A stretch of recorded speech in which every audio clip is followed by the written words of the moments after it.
Conceitos em ciências. Eletromagnetismo. O princípio do motor.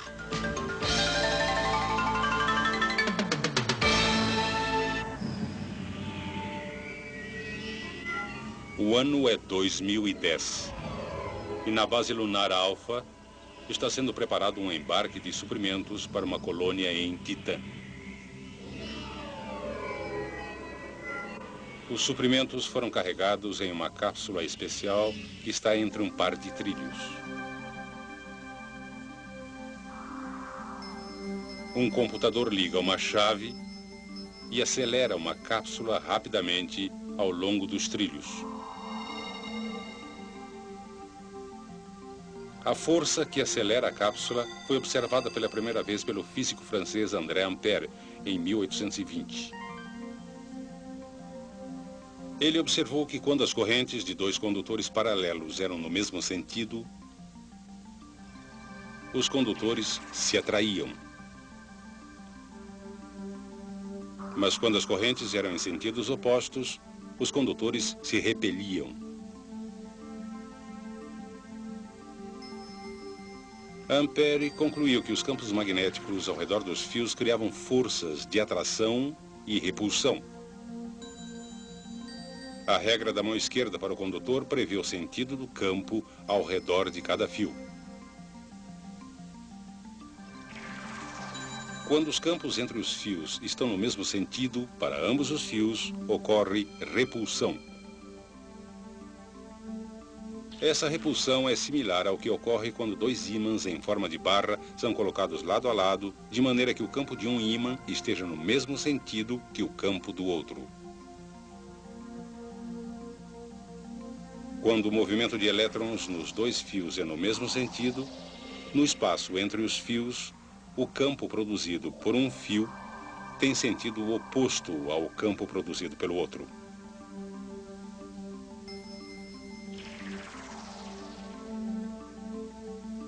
O resultado é que os fios se atraem.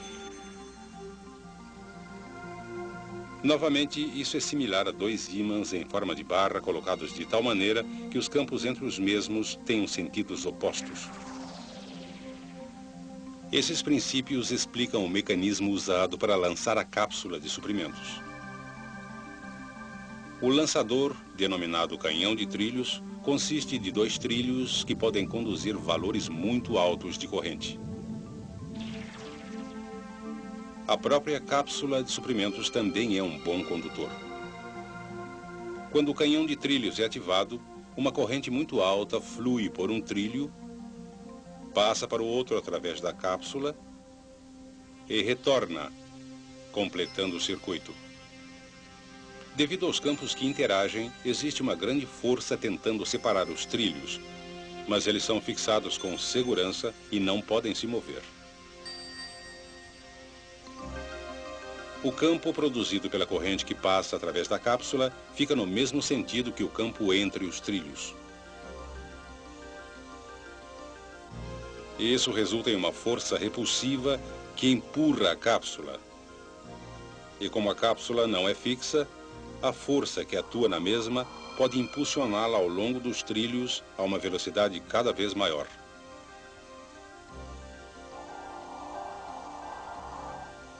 Podemos facilmente determinar o sentido da força em um condutor que conduz corrente colocado em um campo magnético.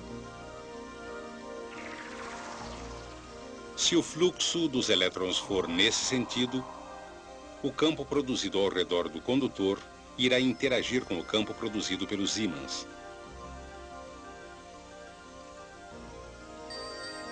Como os dois campos estão no mesmo sentido acima do condutor, o condutor é repelido para baixo.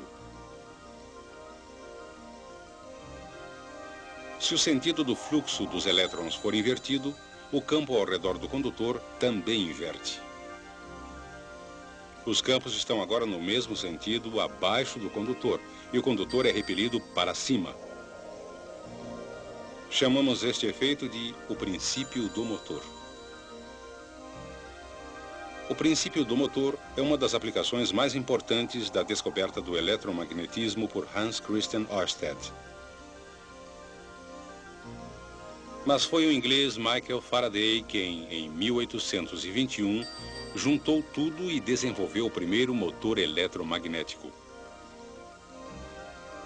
O princípio do motor diz que, se um condutor que conduz corrente for colocado em um campo magnético externo, ele será submetido a uma força que é perpendicular tanto ao sentido do movimento dos elétrons como ao campo magnético externo.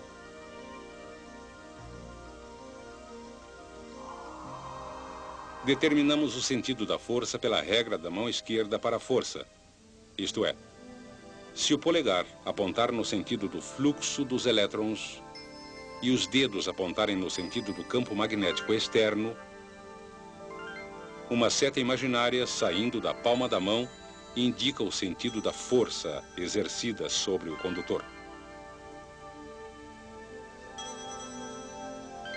Se a corrente for invertida, o polegar aponta no sentido do fluxo dos elétrons, os dedos apontam no sentido do campo magnético externo e a palma indica o sentido da força exercida no fio. Neste caso, para baixo. O princípio do motor recebeu esse nome porque sua primeira aplicação foi no projeto de motores elétricos. Uma espira de fio levando uma corrente é colocada entre polos magnéticos.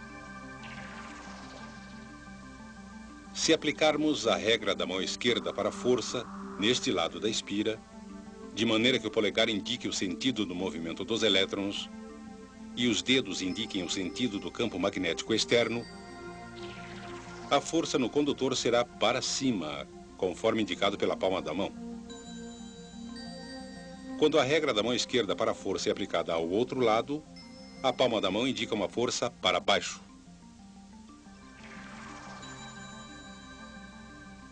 Essas duas forças farão com que a espira gire ao redor de um eixo, até que a espira esteja vertical. Se ele girar passando a vertical, essas mesmas forças irão interromper a rotação e retornar a espira à posição vertical.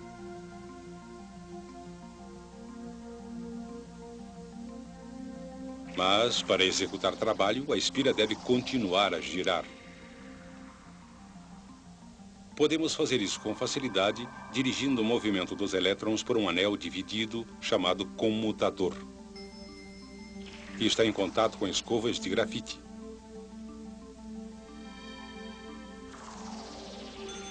Inicialmente, o movimento de elétrons é no mesmo sentido, como indicado anteriormente, e a espira gira como antes.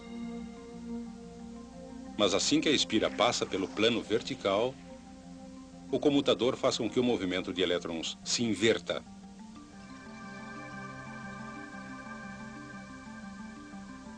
E isto inverte o sentido das forças nos lados da espira, fazendo a espira continuar a girar.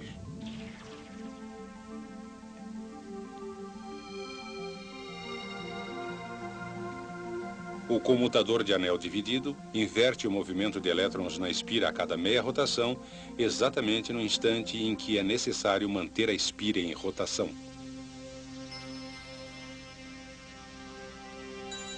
Normalmente, usamos energia elétrica para fazer o motor funcionar. Mas poderíamos usar o motor para produzir energia elétrica?